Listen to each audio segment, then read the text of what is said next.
Lucasfilm officially taking the L as the Star Wars commercial for the Super Bowl did not sell.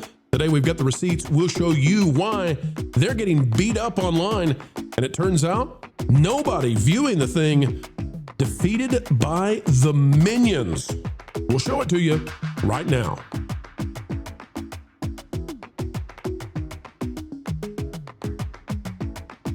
Hello folks, hello friends, welcome back yet again. Another video of excellence on the way as we dissectify why Star Wars cannot rectify their problems.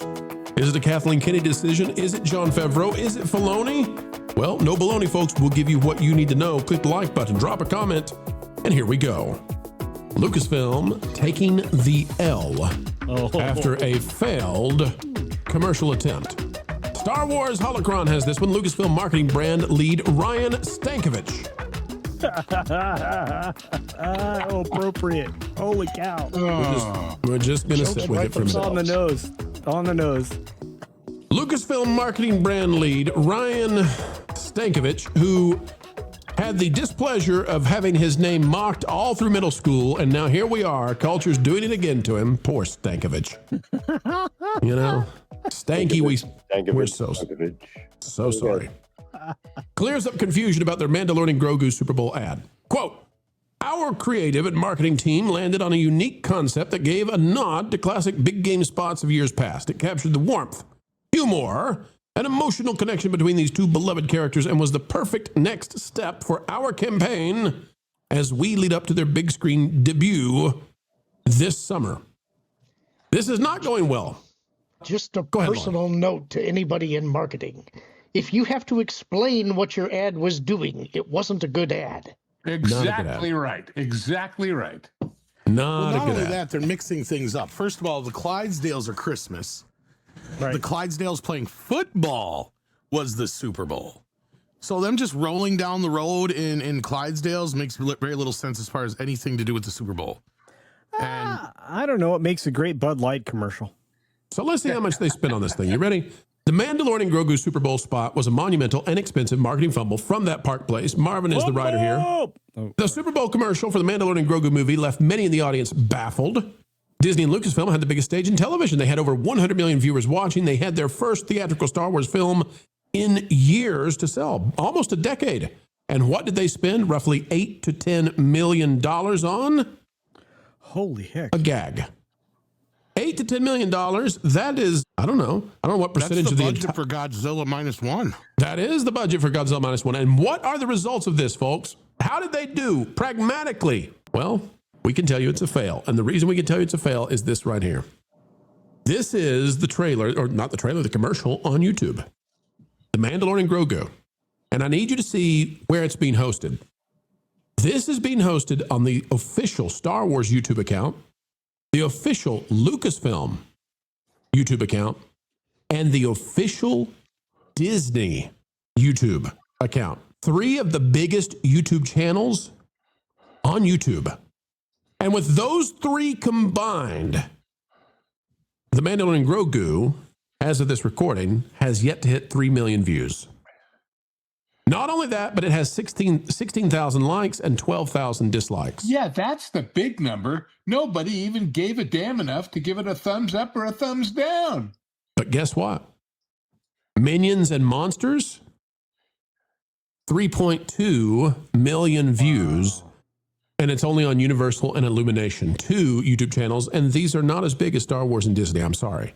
Yet getting more views. The only thing that is saving Star Wars right now is just how badly Supergirl is performing. This is, 465,000 views. DOA, dead movie. But Star Wars still losing to the Minions. Lauren, I'll go to you first on this avant-garde idea. Jon Favreau supposedly directed it, but beaten by the Minions, and the Minions on fewer channels with less subscribers. This is really not going well for Star Wars. Well, I can explain why they were doing the Christmas Clydesdales, and that's just because there is an ice planet location in the movie, and so they're trying to tie it to that. But to the general audience, they're not going to know that. As I was watching this thing, I got the joke pretty quickly. You know, you can tell what they're doing. But I thought it was going to be a lead into an actual trailer. You know, I thought there's going to be the gag and then there's going to be the trailer. And then it just ended. And it's like, what are you doing? It's like, this is your first Star Wars movie in 7 years. It's coming out in what, I think 3 months?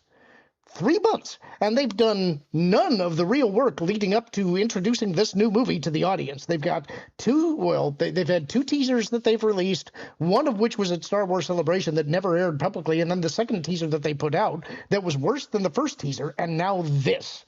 This is either they don't have any confidence in this movie, or they're in the middle of this transition and they don't know what they're doing. This was a gigantic mistake. Surely this had to have been ordered under Kathleen Kennedy, though. Lou? I have to ask, Tom, are you about to make that into Devil's Tower and say this means something? This means something. This is important. This trailer doesn't mean anything. It's not important. Oh, Lou, you set him up. Tom, well played, well played. Lou, what did you make of this? It's one more nail in the coffin. I mean... Zero interest in this movie is what I would say. We're under 3 million views on this. I mean, this is nothing. But the 3 million is, like I say, is not as important as the fact that of those 3 million people, when all they had to do was exert themselves by clicking an up thumb or a down thumb, they didn't. Well, what's amazing to me, and I don't disagree with you, but what is amazing is 3 of the biggest channels on YouTube, flat out, and a new Star Wars thing. You don't have to know what it is. It's just a new Star Wars thing. Yeah, if you subscribe to those channels, in theory, you give a about the next Star Wars movie. And if you click it for 5 seconds, 1 second even, just click it, it gets a view counted. And they couldn't get 3 million people on 3 of the biggest channels, less than 1 million per channel. They convinced to click that thumbnail. Okay, but that speaks to a larger problem that the Super Bowl has. It's ad penetration. How many people saw this ad? Thank you, Andy. Who reacted to it? Nobody.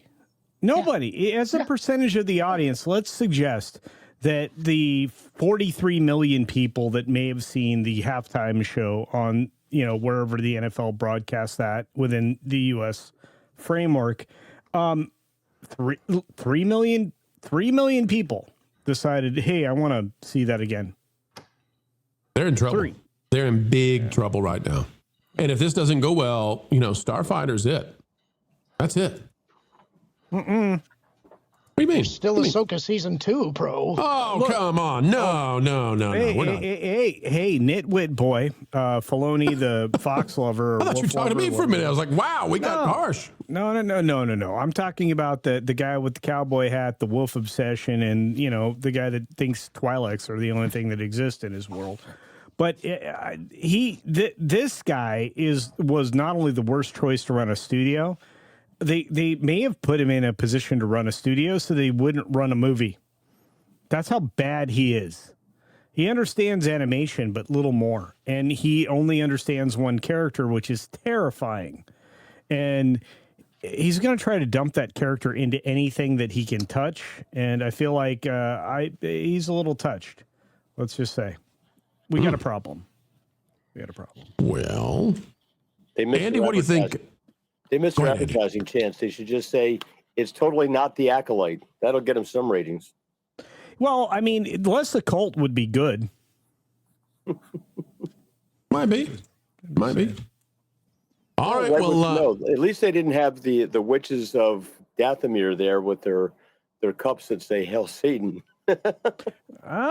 Hey, they weren't from. Not everybody's from Eastwick. I'm just gonna say.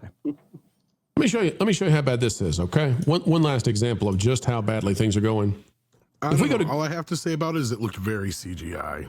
It did look CGI. Might be AI. If we go to Google Trends right now for internet searches, the red line here, is going to be Toy Story 5. The blue is Mandalorian and Grogu. Oh. Toy Story 5 has been way above. But look at this.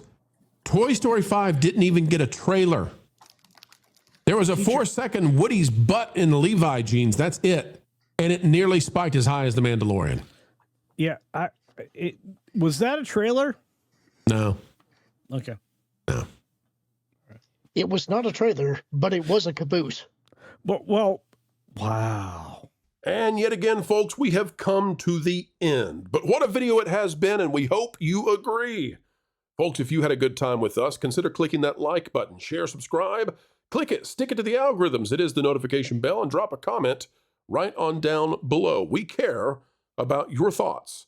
Folks, we also want to invite you to partake in thatparkplace.com. Of course, www. You get the idea. Thatparkplace.com. It is the website telling the truth, and it is a rising star across the web for pop culture news coverage and analysis. Go over there and bookmark it today. Folks, we're bookmarking you as a great guest that we appreciate. Until the next time we have the honor of spending time with you, keep learning, keep growing, and as always, folks, you better believe it, keep having fun.